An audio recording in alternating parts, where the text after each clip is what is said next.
Hello everybody, and welcome to another look at the Arms Warrior likes and dislikes. So this is going to be a very quick little video here where I just talk about 3 likes and 3 dislikes for the Arms Warrior. If you want a more in-depth look, you can of course view the full extended version of the Arms Warrior where I dive into the talents and abilities and playstyle. That should be linked in the description. So let's start off with our likes here. So like number 1 for Arms Warrior is going to be execute playstyle. So a lot of people like the execute style. They like the fact that when it really matters, when you're down towards the end about to kill the boss, you're doing a lot of damage. I think some people find it fun to be kind of, middle of the pack on the DPS meters and then come storming through at the very end.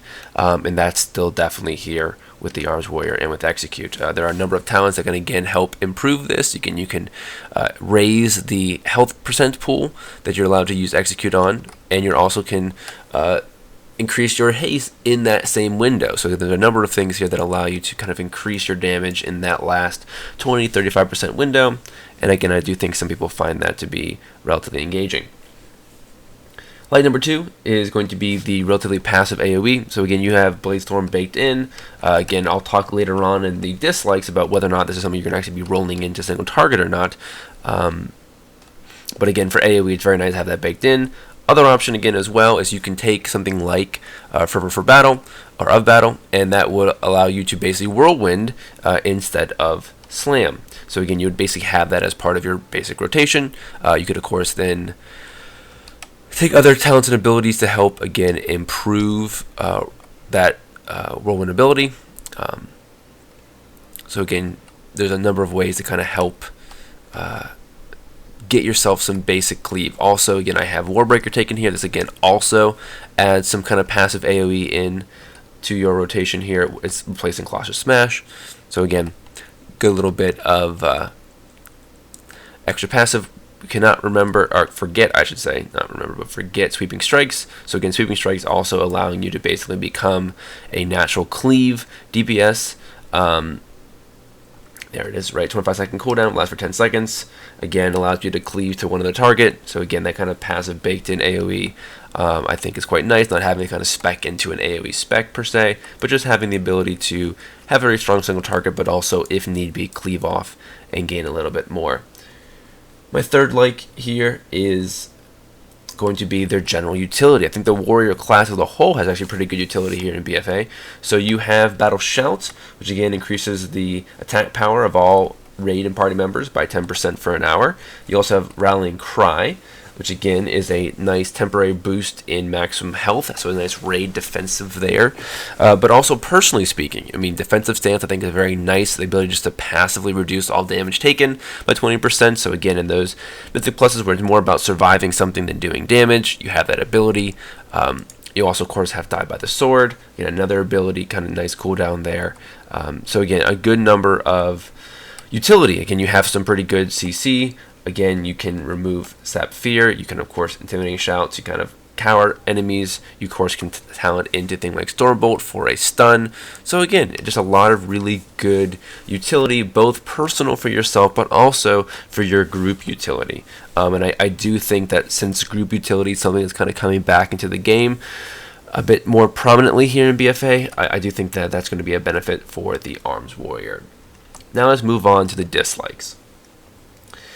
The number 1 dislike is just the rage downtime. It's definitely possible with some builds to have a bit of a downtime, and some people don't mind that. Some people like the kind of lower APM play style. They like having some time to kind of like think about their next move, or maybe perform some kind of action as far as in the raid.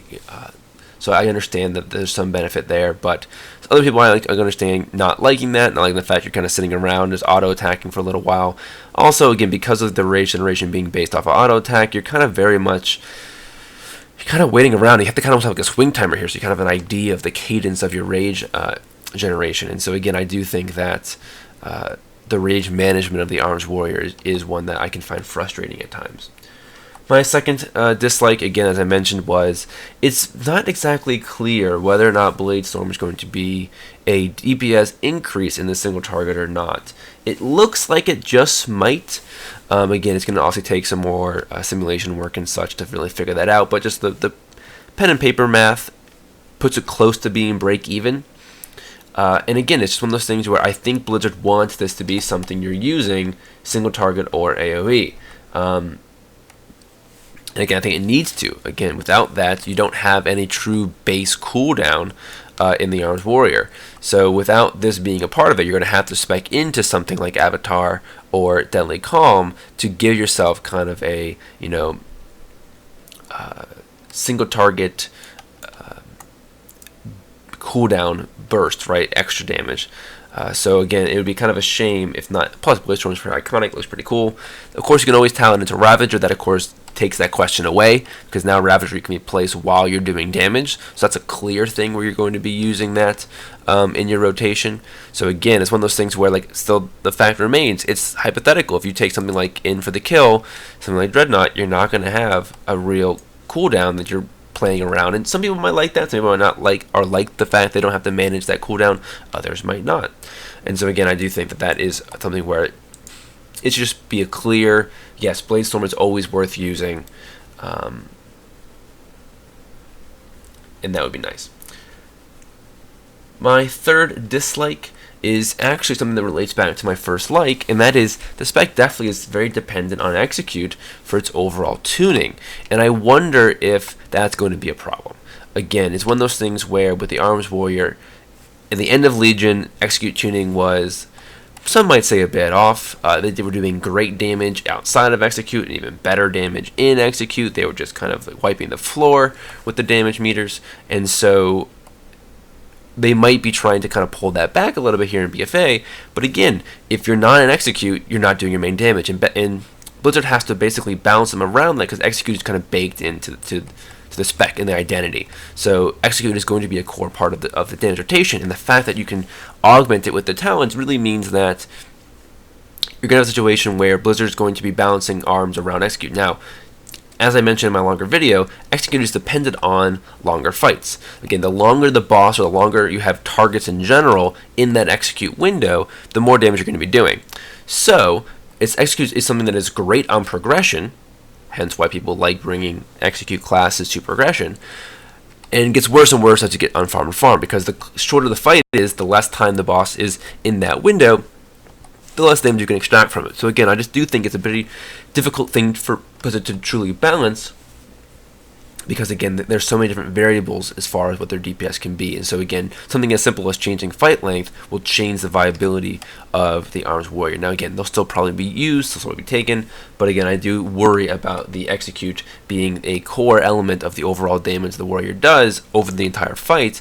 Might be a bit of a disadvantage for them in terms of balancing. I can very easily basically see them having it turn out where they just tune it poorly, you don't do enough damage in Execute, and you end up, middle of the pack instead of top of the pack, right? So again, you start off bottom of the pack, you're doing very little damage, and then you Execute and you can pull back up to middle to make you competitive, but again, not super high, which might be good. We'll find out. Alright, so that are my likes and my dislikes for the Arms Warrior. If you agree, go ahead and let me know down in the comments. If you disagree, let me know down in the comments as well. If you liked it, give me a like. Dislike, give me a dislike. If you want to see more content like this, go ahead and subscribe. Monk is going to be the next video coming out. I also have the likes, dislikes for the other two Warriors coming out, so be on the lookout for those. Thank you very much for watching, and I hope to see you in my future videos.